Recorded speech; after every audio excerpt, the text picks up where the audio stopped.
अस्सलाम वालेकुम, कैसे हो दोस्त? उम्मीद करता हूँ सब दोस्त रहते होंगे। दोस्तों मैं मोहम्मद खलील दिला का दुकान बात कर रहा हूँ।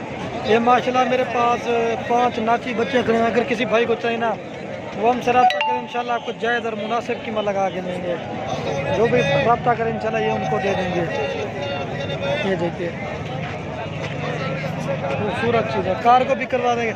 और दूसरी बात, जिसके पास बकरी हो ना सिर्फ वो बंदा ले। जिसके पास बकरी है लोकल दूध नहीं पिलाना इसको, जो है ना बकरी का दूध पिलाएंगे तो ये सही रहेंगे। अगर लोकल दूध पिलाने से ना इनको मसला बन जाता है, कभी ज़्यादा दूध पीते हैं कभी कम। जिसकी बकरी हो ना उसको पिलाएं। फिर ये खूबसूरत चीज़ है, शौक भी पूरा करें डांसर बच्चे। दोस्तों इनकी प्राइस भी मैं आपको बताते हैं, 6000 का एक मिलेगा। जो भी पहले रखते हैं इंशाल्लाह उसी के साथ डील करेंगे। खूबसूरत कलर में और इनके चेहरे और नखून को ये देखिए 6000 रुपये का एक मिलेगा। जो भी पहले रब्ता करें इंशाल्लाह उसी के साथ डील करेंगे। ये चीज़ देखें,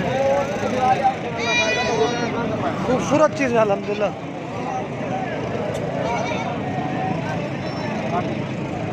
ये 6000 पुट्ठे के हिसाब से मिलेंगे। खूबसूरत चीज़ है, शौक भी पूरा करें। ये देखिए